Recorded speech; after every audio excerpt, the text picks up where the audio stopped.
Na sua visão de cardiologista, que trabalha no pronto-socorro e faz uma anamnese, que faz avaliação quando chega, os pacientes em gerais, assim, por exemplo, tanto jovens quanto os mais idosos, a alimentação deles, como é que está sendo? São pacientes que chegam passando mal e você vê de cara que é um paciente que está tendo aquele problema por causa da alimentação? Não, normalmente não é a alimentação o perfil que a gente mais vê no socorro, normalmente é a pressão alta.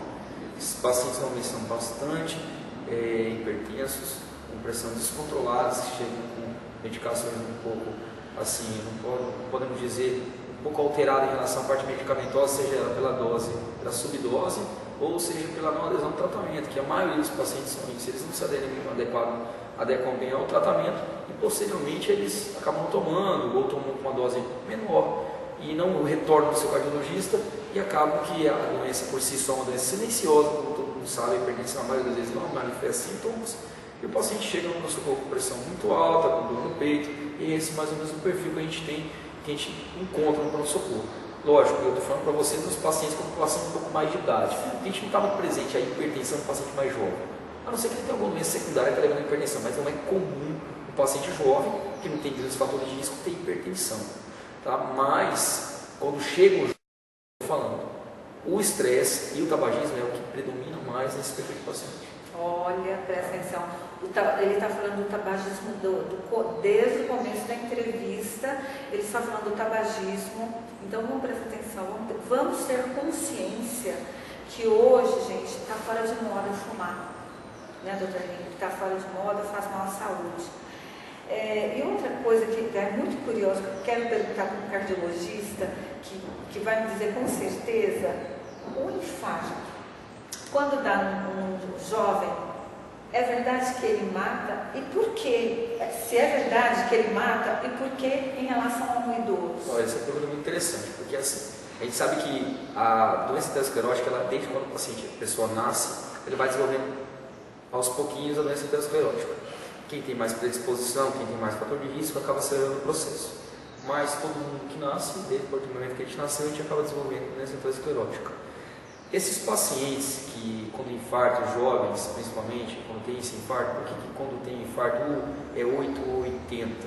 Os pacientes ou eles infartam mesmo, evoluem mal, ou os pacientes têm pequenos infartos. Porque a gente tem que lembrar que os pacientes mais velhos, mais idosos, eles têm ganho de condicionamento com o passar do ano e eles criam, como a gente chama, uma circulação colateral. O que é isso? São pequenos ramos que vão irrigando a parede do músculo cardíaco. Então, às vezes, você tem um infarto pequeno num idoso, numa pessoa mais velha, mas ele tem artérias pequenas que irrigam aquela parede do músculo, onde não vai ter tanta repercussão. Já o jovem, ele não tem esse tempo para se adaptar, porque ele é jovem. Então, quando ele tem obstrução em alguma coronária, essa obstrução, ele não tem circulação colateral para irrigar aquela área que foi infartada, e a repercussão vai ser bem maior.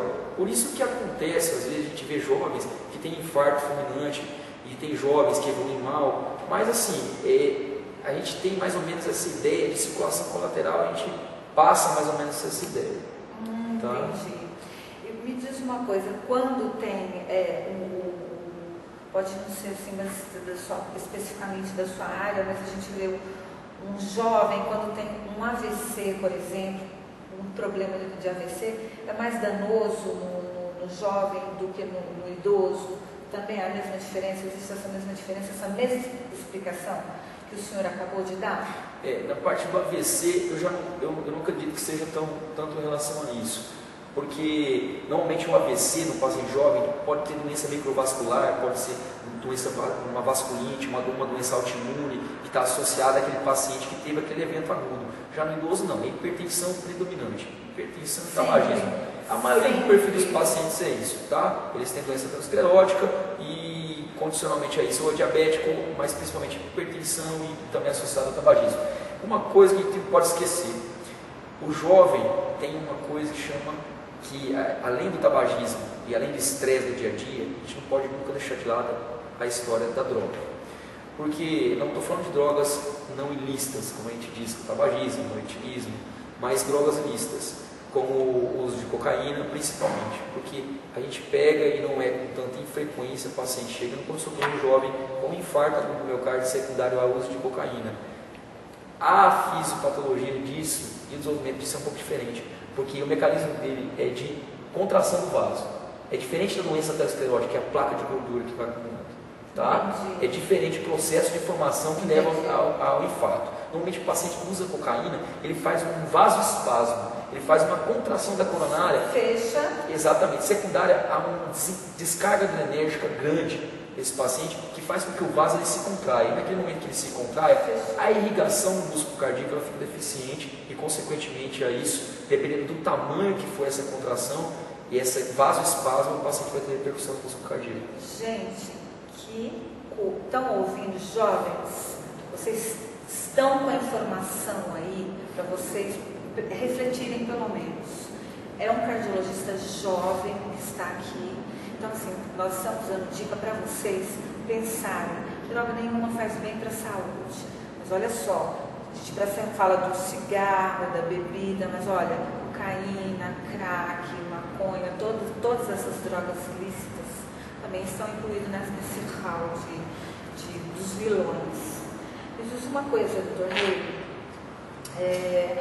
o famoso vinho, licorzinho do Porto, delicioso, todos os dias. Como é que funciona isso? Que é gostoso? Isso aí como é dentro de casa.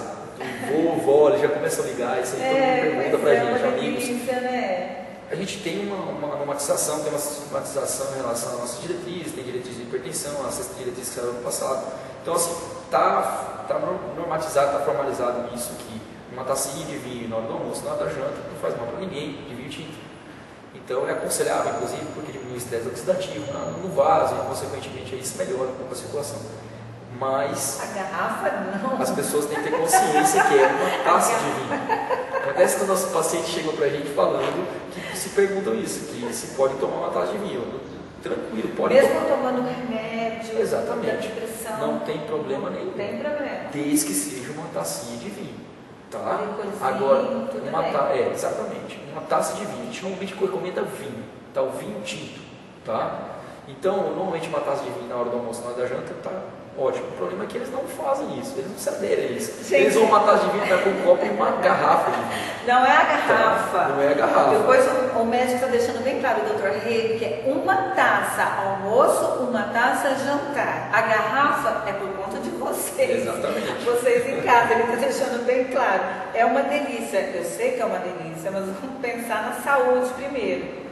Exatamente. Doutor Rei, infelizmente nosso tempo está acabando, que é uma delícia. A gente começa a conversar de coisa gostosa, de saúde, que precisa, e tantas perguntas, questionamentos que nós temos, mas o tempo não dá. Olha, vocês que estão em casa nos assistindo, Fase Vital, se tiverem dúvidas, questionamentos, temas, doenças em casa, mande sempre seus temas por e-mail. Ele vai deixar o e-mail, o contato dele.